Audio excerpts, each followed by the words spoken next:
बिस्मिल्लाहिर्रहमानिर्रहीम, अस्सलाम वालेकुम। काफ़ी दिनों से बात हो रही है सदारती निज़ाम की, और बड़े दिनों से मैं इस बारे में सोच रहा था कि आपके सामने बात करूं, लेकिन चूंकि हर तरफ से बयानात आ रहे थे और कुछ कंक्रीट नहीं था कि वाकई कुछ सदारती निज़ाम ऐसा होने वाला है, क्योंकि माजी में बात हुई। लेकिन उसके बाद इसका प्लान जब नज़र आया और जो मैंने पढ़ा, तो उसके बाद मैं भी ये सोचने पर मजबूर हो गया कि वाकई ये प्लान तो बहुत ज़बरदस्त और काबिल अमल लग रहा है। यानी इसमें कोई आइन नहीं तोड़ना, कुछ नहीं करना, और एक सदारती निज़ाम की तरफ मुल्क कैसे जा सकता है। तो अब वो चीज़ छप गई है। ना सिर्फ ये कि छपी है, बल्कि इसके साथ साथ बयानात आप देखिए। इमरान खान साहब, सबसे पहले तो मैं उनका बयान आपके सामने रखना चाह रहा हूँ सदारती निज़ाम के बारे में। अभी हाल ही में जो उन्होंने बात की है, लोगों से फ़ोन कॉल्स जो ली, जो इस लेटेस्ट सिलसिला जो था फ़ोन कॉल्स का, उसमें उन्होंने सदारती निज़ाम के हवाले से पूछे गए सवाल पर बराह रास्त कोई जवाब ही नहीं दिया। सवाल पूछा गया, जी सदारती निज़ाम की बहुत बात हो रही है, तो इस पर आप क्या कहते हैं। तो इमरान खान साहब ने कहा, जी मैं जब आया था मैंने तभी बता दिया था, बड़ी बातें होंगी ये वो। कोई उन्होंने बात नहीं की सदारती निज़ाम की। और तो और आप देखिए, शाह फरमान साहब जो कि खैबर पख्तूनख्वा के गवर्नर हैं, उन्होंने सदारती निज़ाम के हवाले से बात कर दी है। इसके अलावा वुज़रा में लोग ऐसे हैं जो सदारती निज़ाम की बात कर रहे हैं। कुछ तो ये कह रहे हैं, हुकूमत की अगर बात करें, कि जी ये क़यास राइयाँ हैं, मगर ये नहीं कह रहे हम इसके खिलाफ निकलेंगे, ये कर देंगे, वो कर देंगे। अपोजिशन में कुछ लोग इस तरह की बात कर रहे हैं। इसके अलावा आप देखिए और बहुत से हैं। तहरीक इंसाफ की MNA है खातून, उन्होंने टेलीविज़न पर कहा कि देखिए जी हम तो इस वक्त पार्लिमानी निज़ाम में हैं, हमारा ये है, लेकिन ज़ाती तौर पर आप मेरे से पूछें, बिल्कुल सदारती निज़ाम होना चाहिए। माजी में इमरान खान साहब भी ये बात कर चुके हैं। तो अब इस तरफ किस तरह जा रहे हैं, और इमरान खान साहब सदर किस तरह बनने वाले हैं, और ताकतवर सदर किस तरह बनने वाले हैं, वो मैं आपके सामने रख रहा हूं। ARY पर तो इश्तिहार भी चल गए, दीगर जगहों पर इश्तिहारात चले हैं बाकायदा सदारती निज़ाम के हवाले से। बहुत ज़्यादा बात हुई, सोशल मीडिया पर बहुत ज़्यादा बात हुई। तो ऐसा लग रहा है कि ज़हन साजी की जा रही है। और उसके बाद क्या प्लान है वो सुन लीजिए। ये मेरे हाथ में कॉपी है पूरे कॉलम की, जो जंग अखबार में छपा भी कहाँ है, जंग अखबार ने छापा है, और ये हैदर नकवी साहब का है, और बड़ी उसमें पूरी डिटेल और पूरी दलील दी गई है। और इसका उन्वान है प्लान कुछ और है। पंजाबी में कहते हैं ना, गल विचों हो रहे, तो वो बात है प्लान कुछ और है। और ये आप सुनिएगा, एक एक जुमला सारा बता रहा है कि आने वाले दिनों में क्या होने वाला है, किस तरह से होने वाला है, और आइन के तहत होने वाला है। आजकल हर जुबान पर बस एक ही सवाल है कि आने वाले दिनों में क्या होने वाला है। जितने मुंह उतनी बातें, और हम समेत हर कोई अपने अपने ट्रक की बत्ती के पीछे लगा हुआ है। सदारती निज़ाम से मुतल्लिक जो बातें की जा रही हैं वो 100% दुरुस्त हैं, 100% दुरुस्त हैं, मगर यह सब कुछ एक आईनी अंदाज में किया जा रहा है, जिससे कौमी असम्बली और आइन की अहमियत और हैसियत को कोई फर्क नहीं पड़ेगा। मौजूदा वज़ीर-ए-आज़म इमरान खान को मजीद अगले 10 साल तक रियासत का सरबराह बनाने के लिए एक जमहूरी प्लान तरतीब दिया गया है, जिस पर जल्द अमल शुरू होने वाला है। इस साल के इख्तिताम से पहले मौजूदा सदर आरिफ अलवी अपने ओहदे से मुस्ताफ़ी हो जाएंगे, और इनकी जगह अगले 5 साल के लिए एक नए सदर का इंतखाब किया जाएगा। मौजूदा असम्बलियों में अगर अराकीन की तादाद के लिहाज से देखें तो मजमूई तौर पर बशमूल सेनेट, कौमी असम्बली और चारों सूबाई असम्बलियों में हिज़्ब इक़्तिदार को हिज़्ब इख्तिलाफ पर तकरीबन 77 वोटों की सबकत हासिल है, जो सादा अक्सरियत से सदर पाकिस्तान मुंतखब कराने के लिए काफ़ी है। मौजूदा सदर के इस्तीफे के साथ साथ मौजूदा वज़ीर आज़म इमरान खान भी अगले आर्मी चीफ का इंतखाब करके मुस्ताफ़ी हो जाएंगे। ठीक है जी, और इनकी जगह तहरीक इंसाफ से ही दूसरा वज़ीर आज़म मुंतखब कर लिया जाएगा, और उसके बाद इमरान खान को सदर पाकिस्तान बना दिया जाएगा। कौमी असम्बली अपनी मुद्दत पूरी करेगी, और अगले इंतखाबात इलेक्ट्रॉनिक वोटिंग मशीन के जरिए कराए जाएंगे। तहरीक इंसाफ 2/3 अक्सरियत से कामयाब करार दी जाएगी।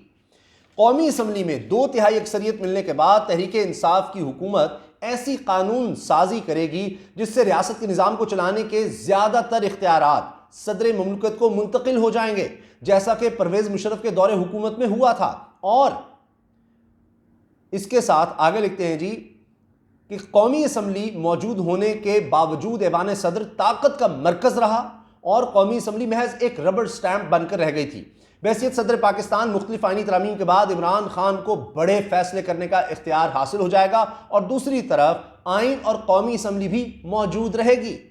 इमरान खान जो कि 5 साल की मुद्दत के लिए गुज़श्ता 2018 असम्बलियों से सदर मुमलकत मुंतखब हुए होंगे, यानी मौजूदा असम्बलियाँ 2018 में वजूद में आई, तो अब उससे सदर मुंतखब होंगे। उस वक्त 2023 की असम्बलियों की मुद्दत ख़त्म होने से कई माह पहले ही अपनी 5 साल मुद्दत पूरी कर लेंगे, यानी 2023 के इलेक्शन में जो असम्बली वजूद में आएगी वो 2028 तक चलेगी। 2028 से पहले ही इमरान खान साहब के 5 साल पूरे हो जाएंगे और दोबारा सदर का इंतखाब लड़ेंगे। उस वक्त 2028 से पहले दोबारा सदर का इंतखाब लड़ेंगे और यही वजह है कि इमरान खान को 2018 की असम्बलियों से सदर मुंतखब कराया जाएगा, मौजूदा असम्बलियों से, ताकि वो 28 से पहले दोबारा इंतखाब लड़ सकें, ताकि 2023 की असम्बलियाँ अपनी मुद्दत ख़त्म होने से पहले इन्हें दोबारा सदर मुंतखब कर लें और यूँ वो अगले 5 साल के लिए सदर मुंतखब हो जाएंगे।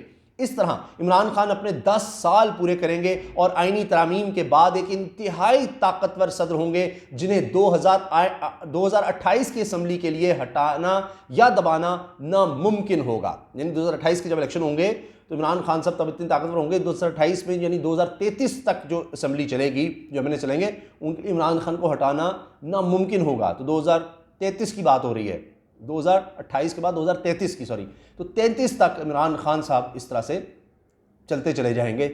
ये सारी कहानी है जनाब। अब ये एक ऐसा प्लान है जिससे आइन बिल्कुल मुतासर नहीं होता।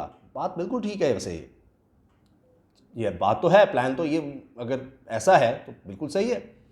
आपके जहनों में ये सवाल आएगा कि इमरान खान वजारत उज़्मा से मुस्ताफ़ी हो जाएंगे तो क्या उनको इस्टेब्लिशमेंट पर इतना एतबार है कि वो बगैर परेशानी के सदर मुंतखब हो जाएंगे?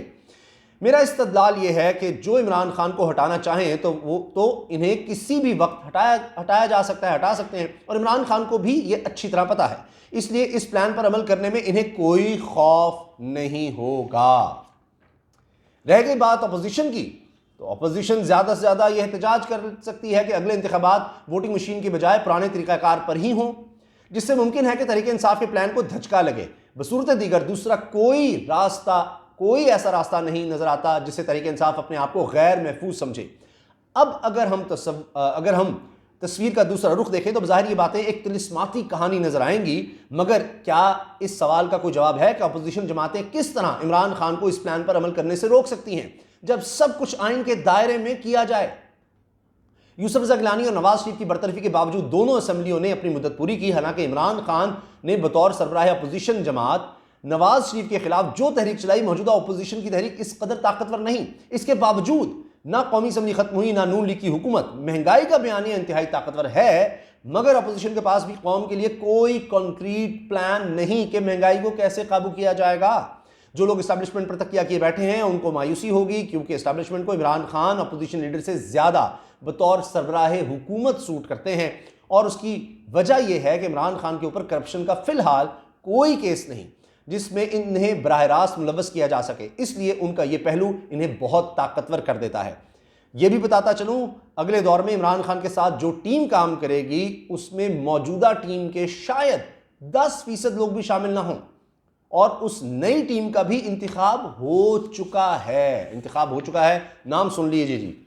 मौजूदा टीम के परवेज़ खटक, शाह महमूद, असद उमर, शौकत तरीन, अली जैदी, मुराद सईद ही शायद अगले भी काबीना में शामिल हो सकें, शायद आगे भी काबीना में शामिल हो सकें। बाकी सब नए चेहरे और अपनी अपनी फील्ड के तजर्बाकार लोग होंगे। अब इस सारी कहानी के बाद सबसे बड़ा सवाल जो उठता है वो ये है कि क्या वाकई ये सब कुछ इमरान खान के लिए ही होगा या अचानक कोई और इसका फ़ायदा उठा लेगा? क्योंकि आसिफ अली जरदारी ने तो पहले ही कह दिया है कि जो कुछ भी इमरान खान से कराया जा रहा है आखिर में इसका फ़ायदा कोई और उठाएगा। क्या ये कोई और शरीफ भी हो सकता है? अब हो सकता है सभी को इसमें डील में शामिल किया गया हो और सबको दाना डाला जा रहा हो, अच्छा सबको ऑन बोर्ड लिया हो, तुम्हारे साथ ये कर देंगे, तुम्हारे साथ ये कर देंगे। आपने अभी सेनेट में भी देख लिया कि हुकूमत के पास मेजॉरिटी नहीं थी, फिर भी बिल पास हो गया, और कहा जाता है कि चूँकि ये रियासत का मामला था, मुल्क के लिए बहुत ज़्यादा ज़रूरी था, तो करवाने वालों ने करवाया है। अच्छा, अब जनाब आखिर में एक चीज़ मैं अर्ज़ करना चाह रहा हूँ कि ये तो सारा आपने देख लिया, सब बातें इसमें हो गई हैं, मगर अब कहा जाता है कि इसका काउंटर कि जी पीपल्स पार्टी इस पर मानेगी या नून लीग मानेगी। भाई नून लीग का तो आपने देख लिया हाल, पीपल्स पार्टी जहाँ जहाँ ज़रूरत पड़ रही है वहाँ वहाँ बिल्कुल सपोर्ट कर रही है ताकतवर हलकों को। तो ये सब जनाब सब कहानी है। आपकी इस बारे में क्या राय है ज़रूर आपने कमेंट्स में इसका इजहार करना है, क्योंकि बहुत से लोग चाहते हैं सदारती निज़ाम हो। उसमें होता यह है कि जी वज़ीर आज़म जिस तरह जो पार्लियामेंट होती है या जो MNAs बनकर आते हैं वो जिस तरह भी पैसा लगाकर जैसे भी आ जाएं, उसके बाद जनाब उसके हाथ बन जाते हैं कि उन्हीं को वज़ीर मेजॉरिटी को बनाना है, उन्हीं की बात सुननी है, सब कुछ करना है, तो वो कानून साजी हट जाती है। जो पार्लियामेंट का बुनियादी काम है वो जनाब दीगर तरफ चला जाता है, वज़ीर आज़म भी उनके आगे एक बन जाता है जी हॉस्टेज। तो सदर होगा, ताकतवर होगा, वो अपनी टीम ला सकता है और जो काबिल लोग होंगे जो अपनी अपनी फील्ड के उनको ला सकता है, और जो MNAs MPs हैं उनका जो बुनियादी काम है वो उसी तरह इलेक्ट होते हैं, उसी तरह वो आए असम्बली में, कानून साजी वो चलती रहे। तो ये एक मॉडल डिस्कस होता है कि जी वो एक मजबूत मॉडल होता है, जिस तरह अमेरिका में है, जिस तरह फ्रांस में है, दीगर बहुत से मुल्कों में है, और वहाँ पर जनाब डिलीवरी ज़्यादा हो सकती है। तो ये डिबेट मुसलसल चल रही थी, लेकिन ये अब तक का सबसे ज़्यादा हैरान कर देने वाला काबिल अमल प्लान सामने आ गया है जो मैंने आपके सामने रखा है। वीडियो अच्छी लगी तो लाइक ज़रूर कर दीजिएगा, बेल आइकन पर क्लिक करना मत भूलिएगा, और उसामा गाजी यूट्यूब चैनल आपके ताबन से चलता है, प्लीज़ सबसे कहें इसको ज़रूर सब्सक्राइब करें। अल्लाह हाफ़िज़।